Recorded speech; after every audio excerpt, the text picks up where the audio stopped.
오늘부터는 제가 마스크를 벗고 이렇게 설교를 할까 합니다. 이제 찬송까지는 쓰고 하고요. 또 다른 교회도 또 우리 총회에서도 대체로 그렇게 하는 것 같습니다. 그러나 아직까지 코로나가 많습니다, 우리. 그래서 여전히 우리 성도님들께서는 좀 마스크 쓰고 계시면 좋겠습니다. 우리 학교에서도 또 그렇게 하고 있습니다.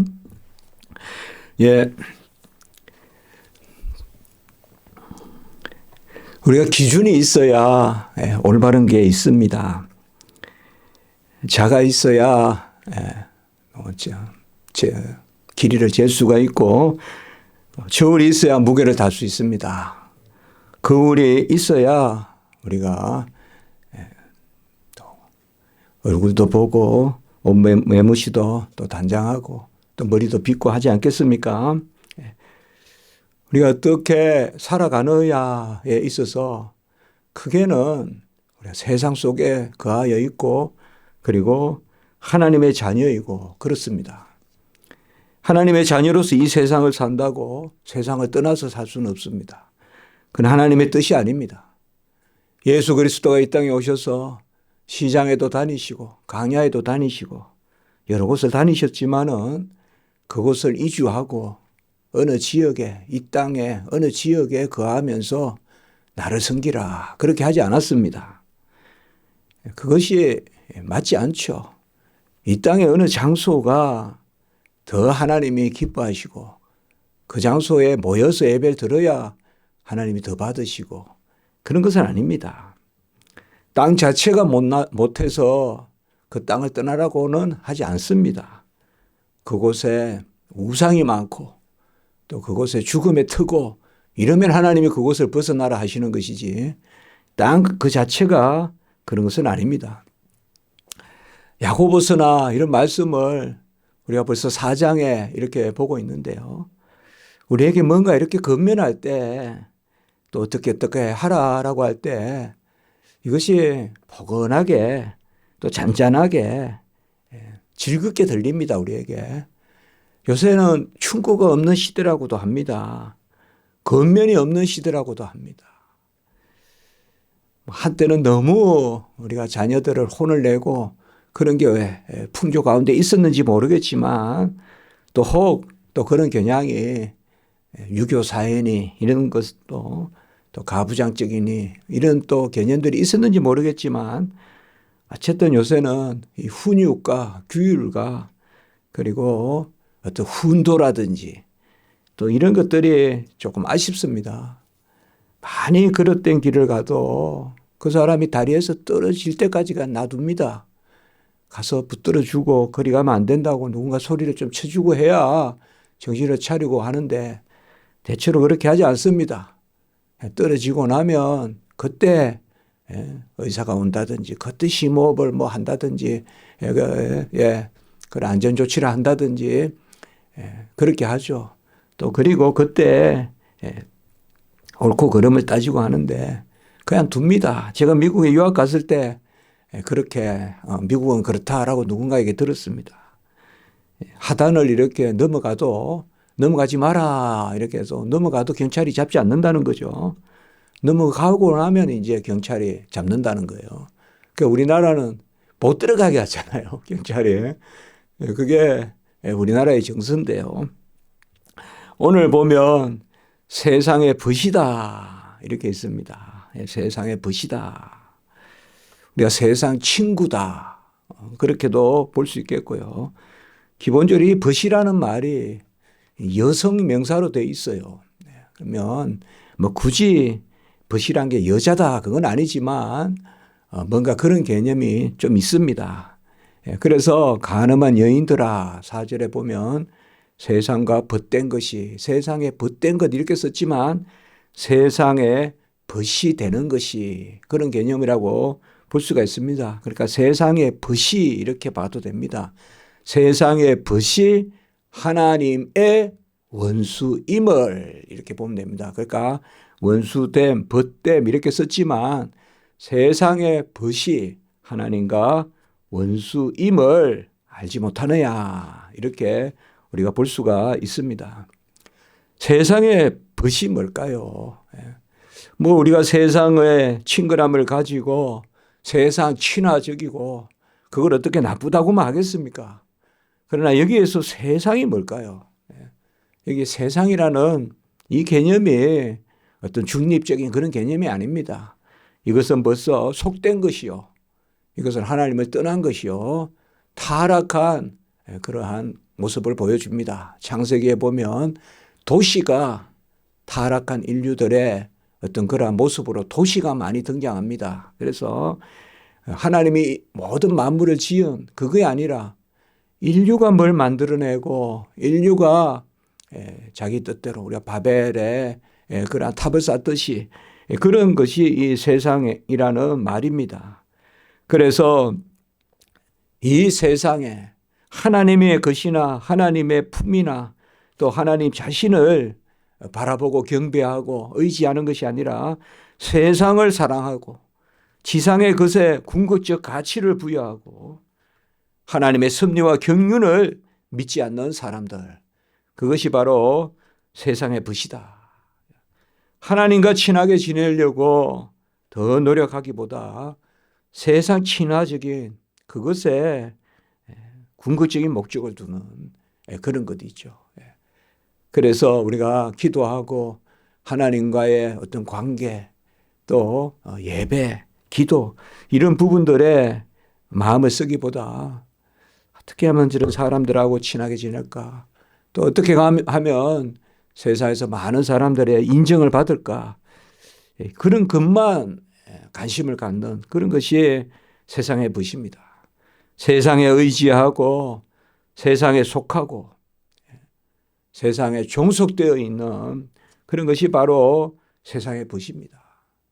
사실 세상을 향하여 살지만 또 세상에 버림을 받지 않습니까? 저는 뭐 잘은 모르겠지만은 가장 사람들 많이 앉혀놓고 그들을 웃기고 또 그들을 감동시키는 그런 배우들이나 또 코미디언들이나 이런 분들이 사람들 기피하고 뭐 공황장애니 뭐 그런 옛날에는 알지도 못하던 병들이 많지 않습니까? 대인기피증이라든지 어떻게 보면 가장 세상에 벗된 삶을 벗이 되는 그런 삶을 추구하는 또 어떻게 보면 그렇게 살아야 되는 그런 가운데 있는 사람들이 사실상 보면 가장 세상에서 세상을 겁내고 사람들이 무섭고 그런 것을 우리가 볼 수가 있습니다. 내가 세상에 다가가서 세상이 나에게 안식의 어떤 그러한 자리가 되면 좋겠는데 그렇지 못하다는 거죠. 친구들을 열심히 사귀고 또 저기도 여기 이제 양재천에 가보면 3355 아이들이 있어요. 뭐 시골에만 친구들이 있는 게 아니라 보니까 도시에 아이들도 보면 동네 친구가 있어요, 보면. 그러니까 같이 모여서 축구도 하고 그래 보면 뭔가 이렇게 친해지려는 모습이에요. 가만히 보고 있으면 아이들의 모습을 보면 거기에서 예외가 되면 안 되고 그래서 그런 느낌이 들어요. 이렇게 너도 그러냐 너도 그러냐 거들고 그래서 서로 이렇게 뭐 고고하게 이렇게 있는 것이 아니라 함께 그 좋은 모습이죠. 좋은 모습인데 거기에서 또 어떤 궁극적인 것을 찾을 수가 없잖아요. 그 안에서 또 문제가 시작되기도 하잖아요. 간혹은 그 안에서 또 아이들이 왕따도 시키고 또 그렇게 한다 그러잖아요. 그래서 세상의 벗은 세상이 좋은 것이 아니라는 것입니다. 그걸 말하는 것이에요. 세상의 벗은 벗이 된 우리의 부족함이라기보다 세상이 못나고 세상이 타락하고 세상이 악하기 때문에 세상의 벗은 결국은 하나님의 원수가 될 수밖에 없다 이렇게 말하고 있습니다. 그러니까 세상에 가까이 가는 것은 세상이 하나님의 원수라는 거예요. 뭐 어떻게 보면 우리가 세상을 향하여 가는데 세상이 괜찮은데 우리가 문제가 있어서 우리가 세상을 너무 좋아하면 하나님과 원수가 된다. 이런 부분도 없잖아 있겠지만 문제는 뭘 지향하느냐, 무엇을 기준으로 삼느냐. 무엇을 저울로 삼고 무엇을 거울로 삼고 사느냐. 어디에 비추어 보면서 내 가치관을 찾느냐. 그 세상이 세상의 가치관으로 우리를 비추어 보면 그것은 전부 하나님과 대치점에 선다. 하나님과 원수된다. 이렇게 말하고 있습니다. 세상을 기뻐하는 것이 하나님을 기쁘시게 하면 좋겠는데 그렇지 않다는 것입니다. 세상의 질서에 순응하고 세상의 것을 궁극적인 가치로 여기면 그것이 하나님이 기뻐하시는 일이 되는 것이 아니라는 것입니다. 오히려 세상은 우상이요. 세상의 은금은 전부 다 하나님께로부터 나온 것이 아니라 물론 모든 만물을 하나님이 지으셨지만 그것에 가치를 부여하고 그것을 가지고 또 이렇게 세상을 만들어가고 하는 그것은 인간들에게 나온 것이다. 그래서 오늘 말씀에 보면 간음한 여인과 사실 세상이 동격으로 이렇게 거의 보이는 모습입니다. 그래서 세상을 벗을 삼는 것은 간음한 여인과 같다. 세상의 벗이 간음한 여인과 같다. 간음한 여인이라는 것은 성경에서 우상을 숭배하고 이방의 신을 쫓고 하나님을 멀리하는 그것을 볼 수가 있습니다. 우리는 하나님 한 분으로 넉넉하고 하나님의 표대를 향하여 갈 때 피곤하고 고난이 있습니다. 철로 역정에.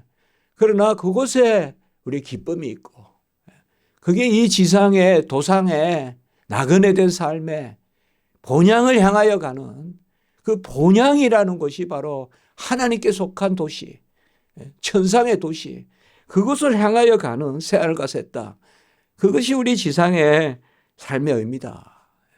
지향점이 분명해야 발걸음의 의미가 있다. 그것이 바로 오늘 우리에게 주는 교훈입니다. 사실상 열심히 살고 열심히 노력하고 애를 쓰는데 오늘 여기에 보면 누구든지 세상의 벗이 되고자 하는 자는 4절 후반부에 보면 이 되고자 한다는 말이 간절히 원하고 마음을 쓰고 하는 그런 이야기입니다. 이게 내 마음을 드린다는 뜻입니다. 그러니까 내 마음을 들여서 그쪽으로 세상의 벗이 되고자 하는 자는 스스로 하나님과 원수가 되는 자다. 이 말은 애쓸수록 하나님과 원수가 된다. 스스로라는 단어는 따로 나오지는 않습니다만은 원한다는 이 단어가 강한 단어입니다. 그래서 내가 강하게 세상에 집착하고 그러면 스스로 미끄러진다 이 말이에요. 하나님으로부터. 스스로 미끄러진다. 그겁니다. 그러니까 세상은 바로 그런 곳이란 것이에요. 우리가 붙들면 붙들수록 그곳에서 궁극적인 가치나 그것을 주는 것이 아니라 그렇게 이야기하고 있습니다. 그러면 세상 자체가 나쁜 것이냐? 그게 아니죠. 타락이 나쁜 것이죠. 하나님은 만물을 선하게 지으셨잖아요. 그의 말씀으로 그리고 그의 호흡으로 지키신다. 시편 33편 나오지 않습니까?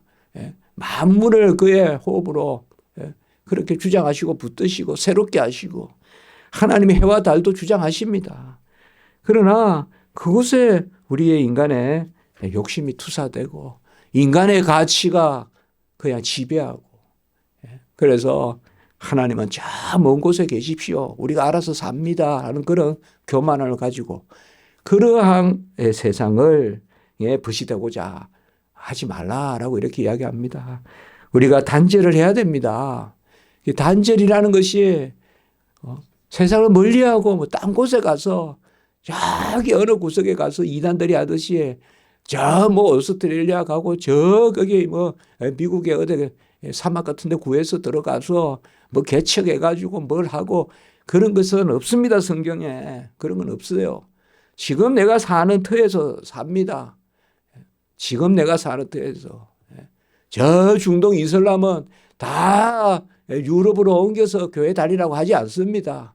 그곳에 교회를 세우라고 하지. 그곳에 교회를 세우라고 하지.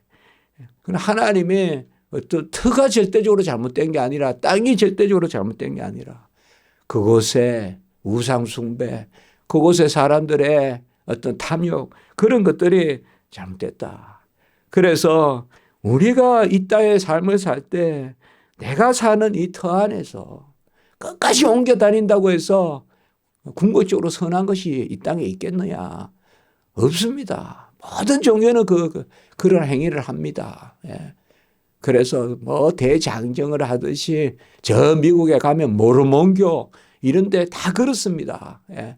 그래서 뭐 어디 가서 무슨 어느 주에 어느 곳이 다 신천지니 이단이니 뭐니 보면 뭐 어느 거기 근처 여 과천이니 여 전부 다 경마장 있는데 여기서 나온 거 아닙니까? 저 이단들이.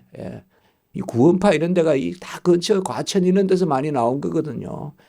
무슨 과천은 또 신령한 곳이니 그런 것들은 다 부질없습니다. 신령한 땅이 어디 있습니까? 여호와가 그곳에 계시니 신령하죠. 베델은 돌입니다, 돌. 전에도 설교했지만 그러나 여호와께서 과연 여기 계시거늘. 그게 창세기 28장에 나오지 않습니까? 베델은 풀도 없어 돌을 베고 잘 정도로 풀이 없고 나무도 없는 그런 척박한 땅이지만 이곳에서 단을 쌓아라. 여호와께서 과연 여기 사닥다리로 오르락내리락 하는 그렇거든요. 그래서 우리가 세상에 대한 이 시각을 세계관, 세상관을 바로 가져야 되는데 세상 자체가 잘못된 게 아니라 인간의 죄가 잘못된 것이고 그곳에 하나님이 계시면 그것이 이 지상에 트고 복락에 트고 그것을 우리에게 말해주고 있습니다. 우리 안에 거하시는 성령은 세상을 향하여 가는 마음이 하나님에 향하는 마음으로 옮기기를 간절히 원하십니다. 그래서 5절에 보시면 우리 속에 거하시는 성령이 시기까지 사모한다. 이 말씀 많이 기억하고 있지 않습니까? 그대로 시기란 단어 여기 쓰는 겁니다. 그러니까 성령이 우리를 얼마나 사랑하느냐 하면 4절에 간음한 여인이라는 말과 오늘 5절에 시기라는 말이 서로 연결되어 있어요. 그러니까 아내가 남편을 바라듯이 다른 남편이 아니라 간음한 여자고 하나님을 바라보게 하는 그것을 성령이 시기까지 한다. 성령이 얼마나 우리가 하나님 편에 서는 것을 원하시느냐. 얼마나 하나님을 따르는 것을 원하냐. 내가 하나님보다 나아서가 아니라 내가 잘해서가 아니라 여호와를 의지하고 여호와께 기도하고 여호와께 감사하고 뭐 많이 준다고 부모님입니까? 그저 부모님 계신 게 가정 아닙니까? 부모님 계셔야 가정이지. 그렇지 않습니까? 그러니까 하나님 앞에서 넉넉한 마음을 갖고 뭐 좀 불편하면 어떻습니까? 내 아버지 모시는 이것이 바로 우리 가정의 천국이다. 사철에 봄바람 불어있고 하나님 아버지 모셨으니 기쁨과 슬픔도 함께하니 한간의 초간도 나그니라. 우리 찬송하지 않습니까? 여호와를 모신 것이 나그니죠. 여호와께서 과연 여기 계시거늘 그게 바로 벳엘 하나님의 집이죠. 여호와 삼마 여호와가 여기 계시다. 여호와가 거기 계시다. 그것이 바로 하나님의 집이지 않습니까? 출애굽기 34장 12절 14절에 보면 너는 스스로 삼가 내가 들어가는 땅의 주민과 언약을 세우지 말고 그 주민과 언약을 세우지 말고 그러니까 살아가는데 그 주민과 언약을 이삭이 가는 곳마다 우물을 파고 야곱이 세겜에서 그 땅 사람들에게 뭔가 하친을 맺고 잘해보려고 했지만 안 됩니다. 그 주민과 언약을 세우지 말고 어느 터든 하나님과 약속의 터로 삼아야 거기 있는 사람들과 적응하고 사람들과 안 됩니다. 그건 소할 땅입니다. 박토거치에 많은 사람이 살지 않는 그러한 유백한 곳이라도 아브라함이 롯에게 네가 우하면 내가 자하고, 롯은 사람들과 하친을 맺는, 사람들과 언약을 맺는 도시의 소할 땅, 곧 소돔 고무라 그 소할 땅으로 당대 가장 번영했던 곳입니다. 그곳이 지금은 가면 생물 하나 없는 소금의 염해가 되어 있지만요, 그곳이 바로 소돔 고무라 아닙니까? 그것입니다. 여호와가 함께 계셔야, 여호와가 없으면 다 소금 기둥입니다. 지난주에 말씀을 보았듯이 맛도 없고 버려지고 걸음으로도 쓸 게 없는 그런 게 되어버리거든요. 여호와가 함께 계셔야. 그래서 너는 다른 신에게 절하지 말라. 여호와는 질투라. 이름하는 질투의 하나님이라. 출애굽기 34장 12절 14절에 나옵니다. 여호와는 질투라 이름하는 질투의 하나님이다. 다른 신을 내게 두지 말라. 여호와의 이름을 망령되게 부르지 말라. 우리 십계명 하지만은 오직 유일하신 하나님, 한 분 하나님. 그분이 나의 기원이요, 그분이 알파 오메가 시작과 마지막 처음과 나중이 되시는, 그렇게 하나님은 그것을 기뻐한다. 우리가 하나님께 뭐 너무 잘하고 뭐 하나님께 뭐 그런 것보다 하나님 나와 함께 계시다. 이 새벽에도 함께 계시다. 나의 일상과 함께 하신다. 또 내가 부족하면 막대기로 모신다. 또 내가 배고프면 먼저 알아서 꼴을 먹이신다. 꼭 필요한 것을 공급하신다. 그런 것을 기뻐한다는 거죠. 질투라는 단어가 뭡니까? 잘해줘서 질투입니까? 안 붙어 있어서 질투지요. 잘해줘서, 나보다 잘해줘서 잘해달라는 게 질투의 본질입니까? 질투는 뭡니까? 붙어 있으라는 거 아니에요. 잘하라는 게 아니라 붙어 있으라는 거 아닙니까? 붙어 있으라. 나와 버대라. 나와 함께 있으라. 나와 동행하자. 그것이 바로 아닙니까? 그래서 6절에 보면 교만한 자, 겸손한 자인데, 여기 교만한 자는 그대로 단어가 보면 겸손한 자를 단어를 볼까요? 여기 겸손한 자가 바로 타페노스라고 하는데, 이게 빌립보서 우리가 매주 오후에 보지만 자기를 낮추시고 라는 그 단어가 동사고 같이 나온 겁니다. 그래서 여기에 겸손한 자는 낮은 자는입니다. 낮은 자는. 낮은 자는. 그리고 교만한 자는 여기에서 높은 자입니다. 기준이 뭘까요? 높고 낮음에 바로 하나님보다 높이 되려고 하는 자입니다. 그게 바로 교만한 자입니다. 하나님보다 높이 되는. 그러니까 낮은 곳에 처해야 위를 바라볼 거 아니에요. 그래야 하늘로부터 사닥다리가 내릴 거 아닙니까? 그것이 바로 겸손한 자입니다. 겸손한 자는 다른 것이 아닙니다. 여기에서 그야 뭐 심성이 겸손하고 그런 개념이 아니라 사실상 더 큰 은혜를 주신다. 위로부터 은혜는 내려옵니다. 내리 사랑이고 내리 은혜입니다. 더 큰 은혜를 부어주시는데 낮은 곳에 처한 자에게 주신다 이 말이에요. 낮은 곳에 처하면서 여호와를 벗으로 삼아라. 낮은 곳에 처하면서 여호와를 앙망하라. 여호와를 바라라. 오직 여호와를 바라라. 여호와를 앙망하라. 그것이 바로 하나님의 뜻이다. 이게 잠언에 나오는 말씀입니다. 오늘 하나님이 교만한 자를 물리치시고 겸손한 자에게 은혜를 주신다. 낮은 곳에 처한 자에게 은혜를 주십니다. 요새 우리가 공간복음의 말씀, 산상복음의 말씀, 팔복의 말씀을 본다면 심령이 가난한 자에게, 애통하는 자에게 복을 베푸시고 위로를 베푸십니다. 잠언 3장 34절에 보시면 진실로 그는 거만한 자를 비우시며 겸손한 자에게 은혜를 베푸시니, 여기에 교만과 겸손은 오늘 6절의 교만과 겸손은 인간 간의 교만과 겸손이 아닙니다. 하나님 앞에서 잠언 3장 34절 진실로 그는 거만한 자를 비웃으시며 겸손한 자에게 은혜를 베푸신다. 잠언 4장 8절 말씀도 우리가 함께 보면 좋겠습니다. 그를 높이라 이 말이에요. 여호와를 높이라. 그리하면 그가 너를 높이 들리라.